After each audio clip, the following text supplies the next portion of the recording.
నమస్తే, వెన్నెల న్యూస్ టీవీకి స్వాగతం. ఈరోజు ఒక కెరీర్ గైడెన్స్లో భాగంగా ఒక స్పెషల్ ఇంటర్వ్యూ, స్పెషల్ గెస్ట్తో మనం ఇంటర్వ్యూ చేయబోతున్నాం.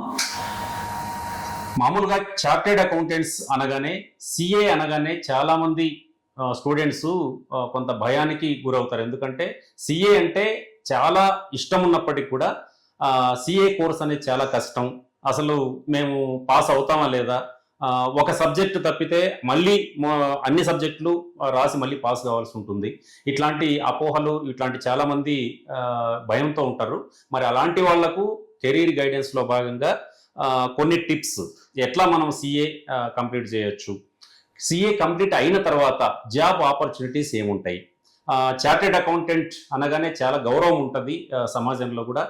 చాలా బిజినెస్ ఆర్గనైజేషన్స్కి, బిజినెస్ సంస్థలన్నిటికీ కూడా ఈ సిఏ చార్టెడ్ అకౌంటెంట్ అనేది చాలా కీలకమైనటువంటిది.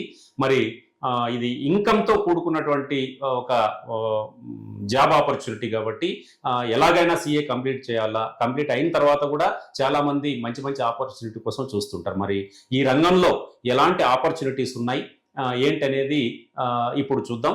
అన్నిటికన్నా ముఖ్యంగా జూలై 1 అనగానే మనకు సిఏ డే అని, ఇంజనీర్స్ డే, డాక్టర్స్ డే ఎట్లాగో అట్లాగే సిఏ డే అనేది కూడా ఉంటుంది. ఇప్పుడు మనం మన గెస్ట్తో మాట్లాడే ప్రయత్నం చేద్దాం. మన గెస్ట్ గురించి బ్రీఫ్గా 2 మాటలు ఏంటంటే, వంకదారు ప్రతిమ గారు బెంగళూరులో చాలా పేరు ప్రఖ్యాతులు వహించినటువంటి చాలా సంస్థలకు చార్టెడ్ అకౌంటెంట్గా మేడం పనిచేస్తున్నారు. మేడం గారు సీనియర్ సిఏ చార్టెడ్ అకౌంటెంట్. అన్నిటికన్నా ముఖ్యంగా మేడం గారి దగ్గర, ఇది మేడం ఆఫీస్లో ఉన్నాం, ఇప్పుడు మనం ఇంటర్వ్యూ చేయబోతున్నాం. ఇక్కడ దాదాపు 10-15 మంది స్టాఫ్ కూడా మేడం వాళ్ళ దగ్గర పనిచేస్తున్నారు. మరి చార్టెడ్ అకౌంటెంట్స్ సంబంధించిన మరిన్ని విశేషాలని మేడం అడిగి తెలుసుకుందాం. మేడం నమస్తే. నమస్కారం అండి. ముందుగా మీకు చార్టెడ్ అకౌంటెంట్ డే శుభాకాంక్షలు.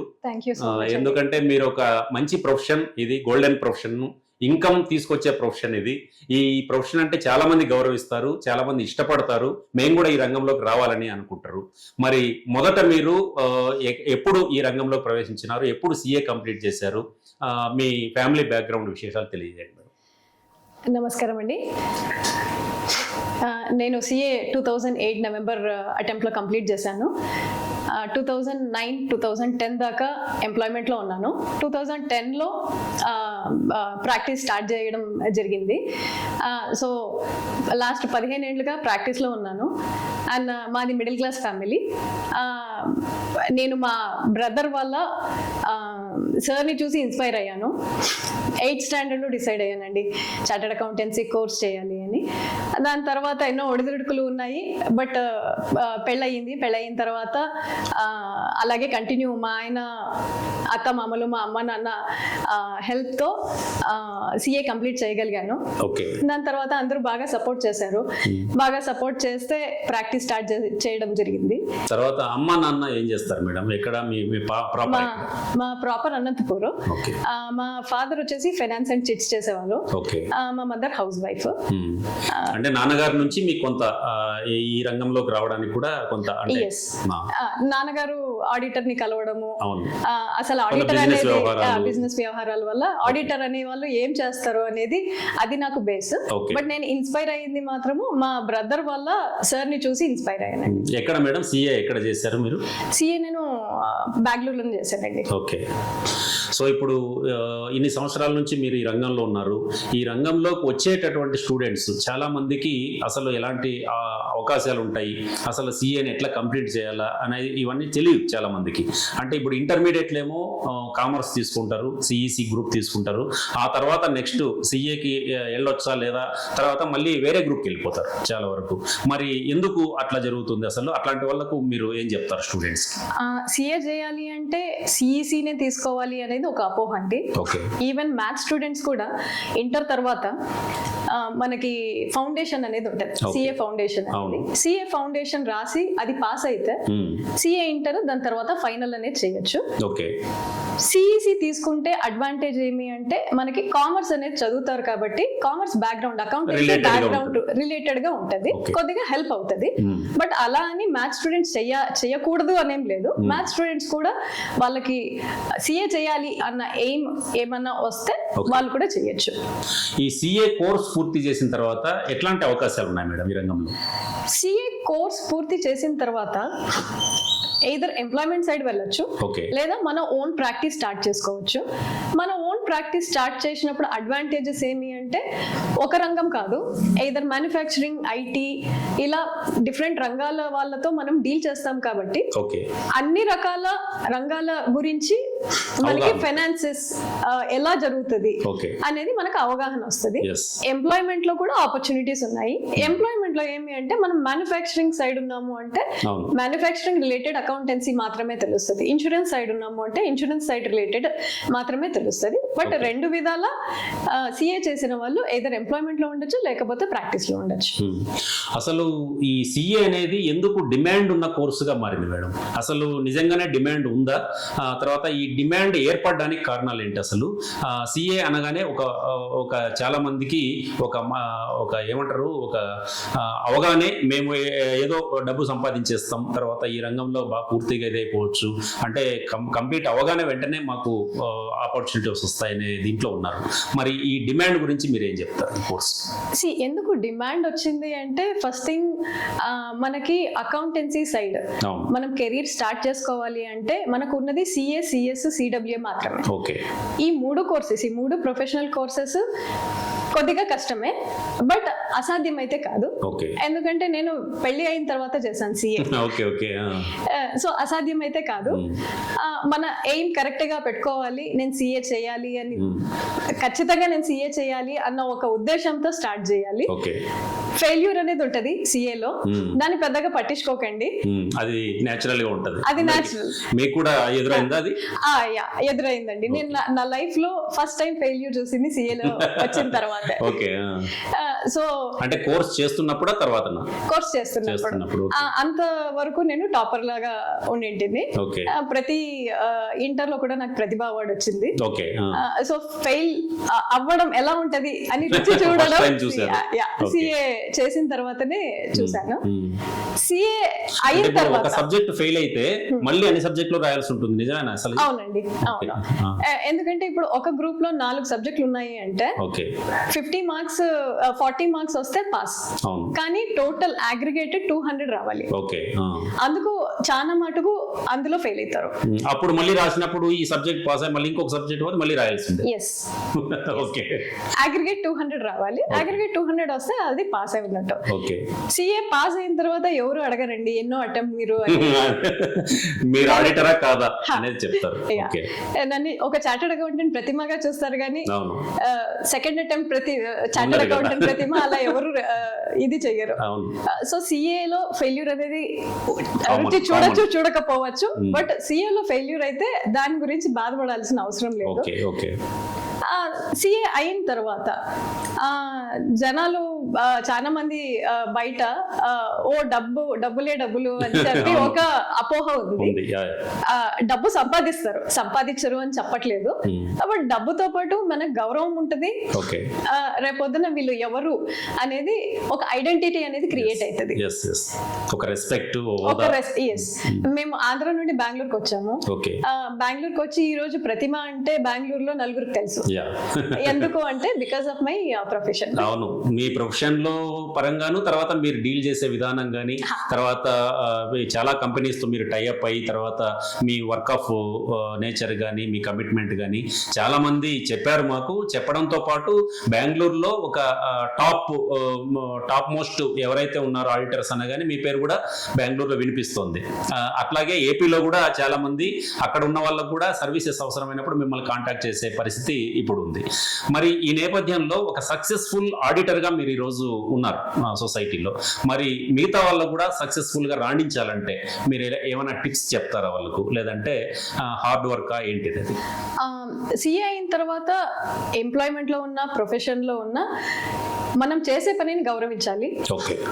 మనం చేస్తున్న పనికి పని ఏంటి, ఓకే, ఎలా మనము క్లయింట్ కి హెల్ప్ చేయగలుగుతున్నాము అవును.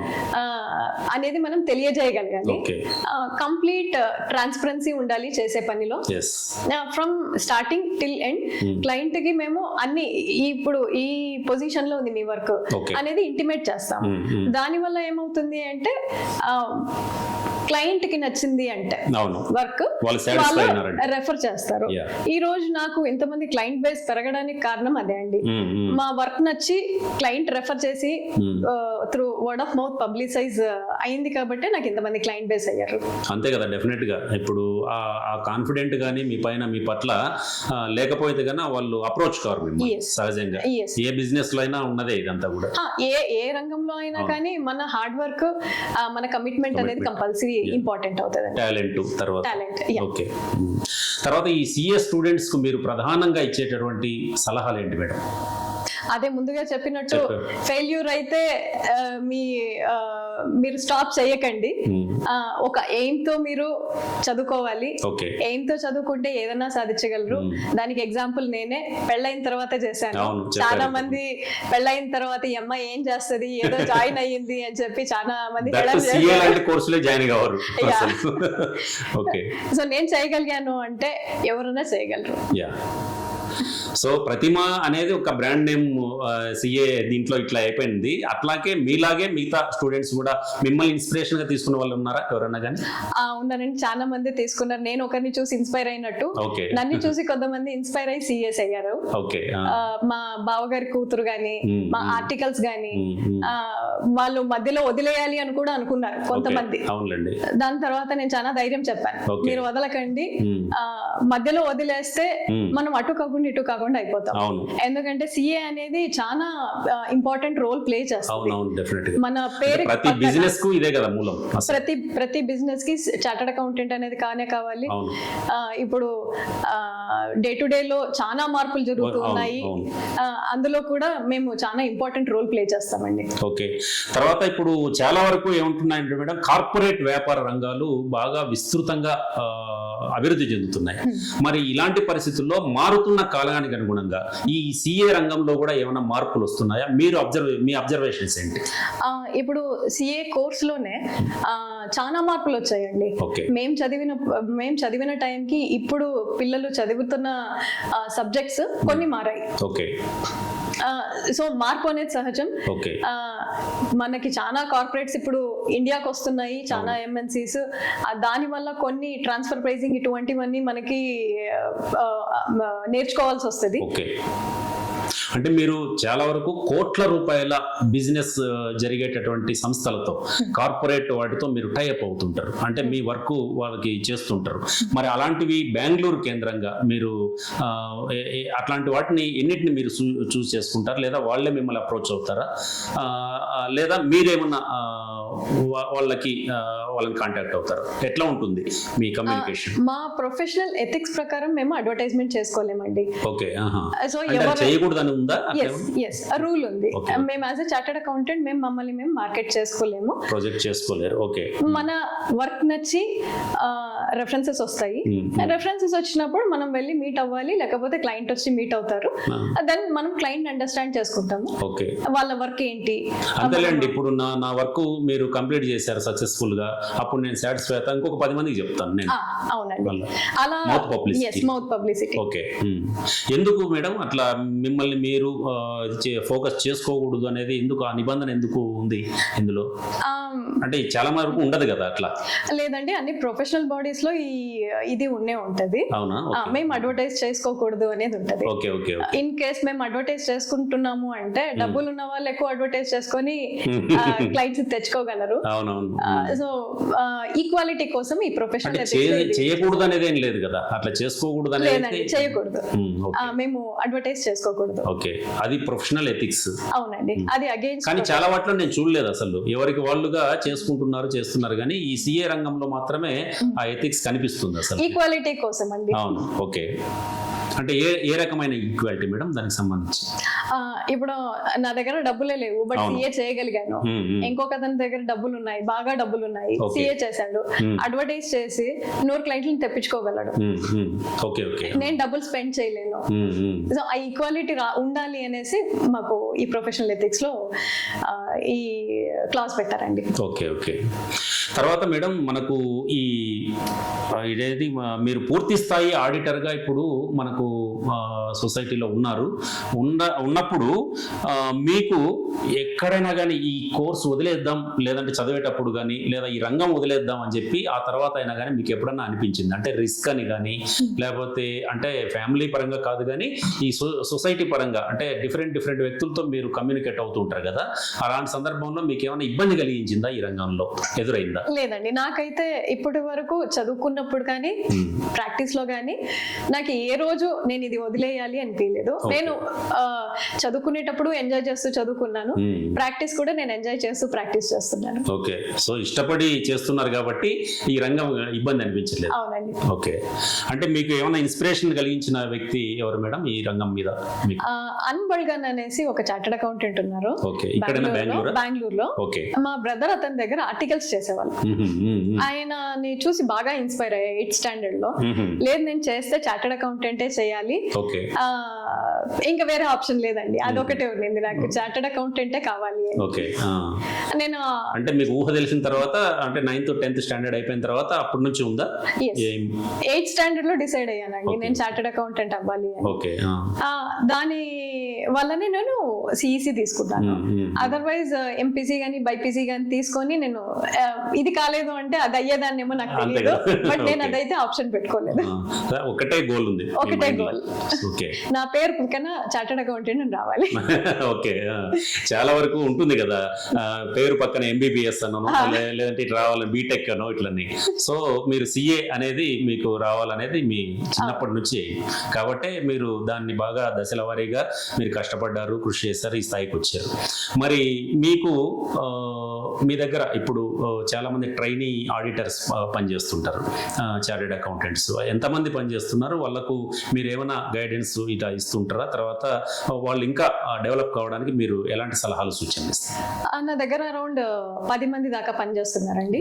అందులో చార్టర్డ్ అకౌంటెంట్స్ ఉన్నారు, చార్టర్డ్ అకౌంటెన్సీ కోర్స్ చేసే అబ్బాయిలు అమ్మాయిలు కూడా ఉన్నారు. వాళ్ళందరికీ నేను ఒకటే చెప్తానండి, మా ఆఫీస్ లో చేసే వాళ్ళకి కానీ ఎవరన్నా బయట ఈ వీడియో చూస్తున్న వాళ్ళకి కానీ మీరు పట్టు వదలకండి. మీరు పట్టుగా చదివితే సాధించలేనిదంటూ ఏమీ లేదు. ఒకసారి మీ లైఫ్ ని యాజ్ అ చార్టర్డ్ అకౌంటెంట్ ఊహించుకోండి, దెన్ ఎవరు వదలరండి. ఓకే, ఒకసారి రంగంలోకి వచ్చిన తర్వాత మళ్ళీ ఇంకా వదిలేద్దాం అనే ఆలోచన ఉండదు. అవును. ఓకే,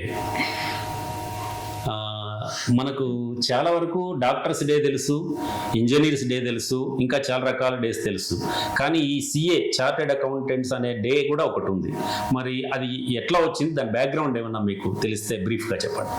1947 లో ఇండిపెండెన్స్ వచ్చిన తర్వాత ఒక ఆర్గనైజేషన్ క్రియేట్ అయింది, ICA, institute of chartered accountants of India. 1949 July 1 అనేది క్రియేట్ అయ్యింది. మాకు ఇది రెగ్యులేటరీ బాడీ, అంతా చార్టర్డ్ అకౌంటెంట్స్ మెంబర్షిప్ తీసుకోవాలి. మనము ప్రాక్టీస్ లో రావాలి అన్న మనము ఇన్స్టిట్యూట్ అప్రూవల్ తీసుకోవాలి through out India. Regulatory body for chartered accountants. ఇది ఫామ్ అయింది జూలై 1, 1949. అందుకు మేము దీన్ని ఘనంగా సిఏ డే అని సెలబ్రేట్ చేసుకుంటాం. ఫస్ట్ ఆఫ్ ఆల్ మీకు శుభాకాంక్షలు. సో చాలా నేపథ్యం ఉంది. అవునండి, స్వాతంత్ర్యం వచ్చిన తర్వాత నుంచి అంటే అప్పటి నుంచినే త్రూ అవుట్ ఆల్ ఇండియాలో మొత్తం అది ఏంటంటే ఈ రంగానికి ఇంకా పెరుగుతుందే తప్ప రాను ఇంపార్టెన్స్ తగ్గదండి. ఇది ఇంపార్టెన్స్ అస్సలు తగ్గదు. ఎందుకు అంటే ఒకటి చాలా ఫండ్స్ వస్తున్నాయి ఇండియాకు, చాలా కంపెనీస్ ఫామ్ అవుతున్నాయి, ఫ్లోట్ అవుతున్నాయి ఇండియాలో. India is in develop developing state. 5 trillion economy మన మోదీ గారు చెప్పినట్టు. ఆ 5 ట్రిలియన్ ఎకానమీ అవ్వాలి అంటే చాలా కంపెనీస్ రావాలి. డెఫినెట్ గా కంపెనీస్ ఉన్నాయి అంటే సంపద పోగు కావాలి కదా. సంపద పోగు కావాలన్నా చార్టర్డ్ అకౌంటెంట్ కావాలి. డెఫినెట్ గా సలహాలు సూచనలు కావాలి. ఆ సంపద ఖర్చు పెట్టినప్పుడు ఒక ఆడిట్ అనేది జరగాలి. ఆడిట్ చేయడానికి పైసాకు ప్రతి రూపాయికి లెక్క కట్టాలి కదా. అవును. And balance sheet, profit and loss account మీద ఒక సీఏనే సైన్ చేయగలరు. అవును, అది అధికారిక సాధికారత ముద్ర వేసినట్లే కదా. అవునండి.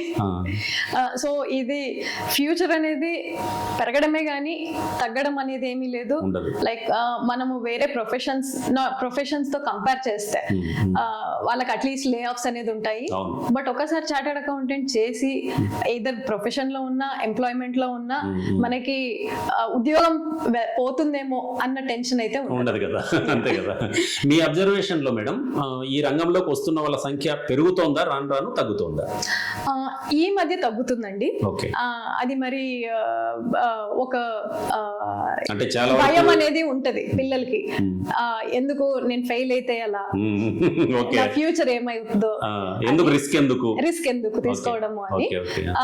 బట్ ఛాలెంజ్ తీసుకున్న వాళ్ళకి ఇది రైట్ ఆప్షన్. yes definitely అండి.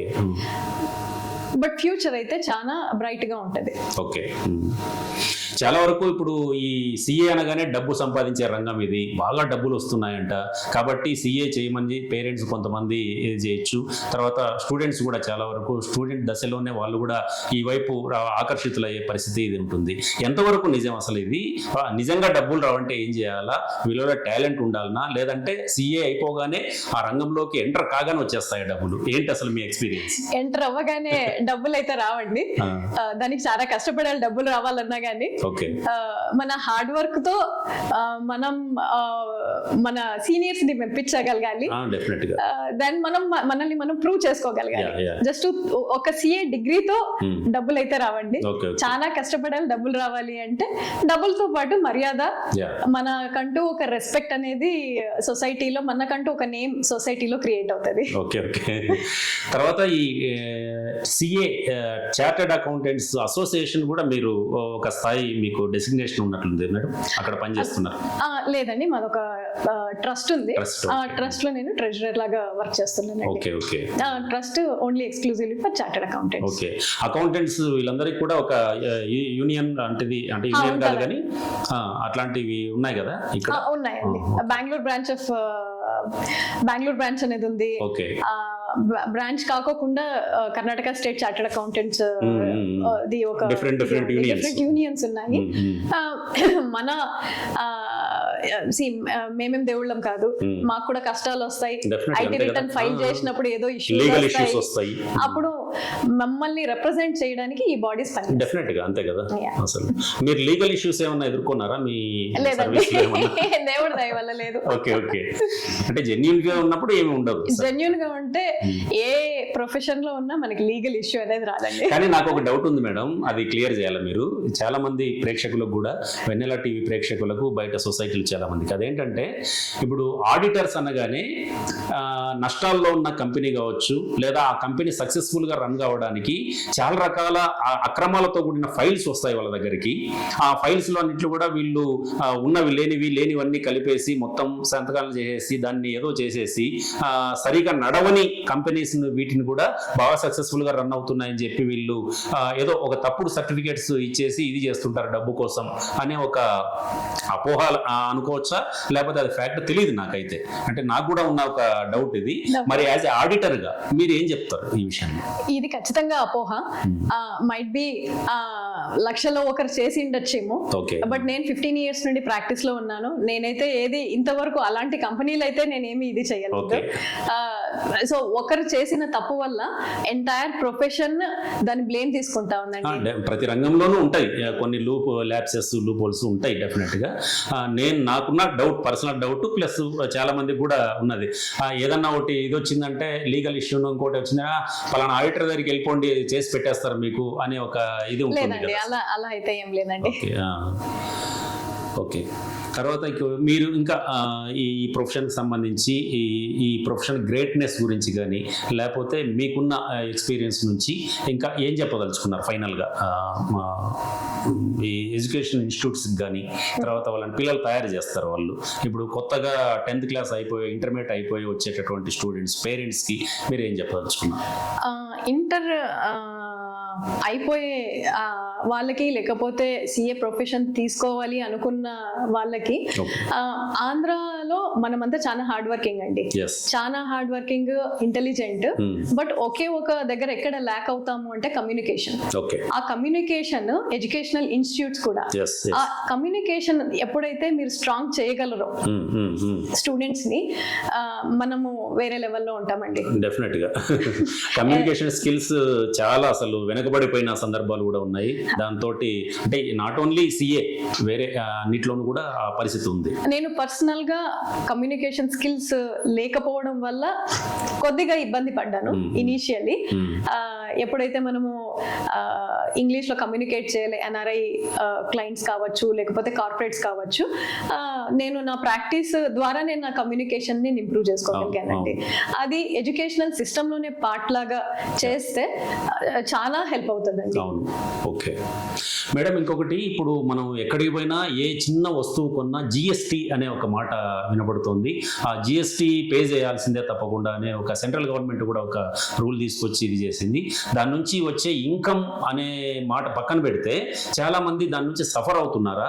అసలు జిఎస్టి కరెక్ట్ అయినా అసలు ఏంటి? అసలు మీరు యాజ్ ఏ ఆడిటర్ గా మీరు ఏం చెప్తున్నారు? జిఎస్టి అనేది కొత్త యాక్ట్ అండి, బట్ జిఎస్టి అనేది ముందు కూడా ఉంది. మనము వ్యాట్ రూపంలో సర్వీస్ ట్యాక్స్ రూపంలో పే చేసేవాళ్ళము. వ్యాట్ సర్వీస్ ట్యాక్స్, వ్యాట్ వచ్చేసి స్టేట్ గవర్నమెంట్ దగ్గర ఉన్నింది, సర్వీస్ ట్యాక్స్ వచ్చేసి సెంట్రల్ గవర్నమెంట్ దగ్గర ఉన్నింది. సో రెండు యాక్ట్స్ కలిపే ఈ జిఎస్టి. మనం ఇదేం కొత్తగా రూపం మారింది అంతే. మనం ఏమి ఇది కొత్తగా మనం ఏమి పే చేయడం లేదు. ఇది కొత్త బర్డెన్ ఏం కాదు, ఆల్రెడీ పే చేస్తున్నాము. ముందు వ్యాట్ రూపంలోనూ సర్వీస్ ట్యాక్స్ రూపంలోనూ పే చేసే వాళ్ళము, ఇప్పుడు జిఎస్టి రూపంలో పే చేస్తున్నాము. సో జిఎస్టి అనేది కొత్త యాక్ట్ అంతే, బట్ దాని రూపం గవర్నమెంట్ కి లాభాలు రావడం కానీ ఇన్కమ్ సోర్స్ పెరిగే ఇది ఉంటుంది కదా తప్పకుండా అండి. డైరెక్ట్ ట్యాక్స్, ఇండైరెక్ట్ ట్యాక్స్ అనేది, డైరెక్ట్ ట్యాక్స్ అంటే ఇన్కమ్ ట్యాక్స్. ఇన్కమ్ ట్యాక్స్ వచ్చేసి ఎవరికైతే బేసిక్ ఎగ్జంప్షన్ లిమిట్ పైన ఉంటుందో ఇన్కమ్ వాళ్ళు మాత్రం పే చేస్తారు.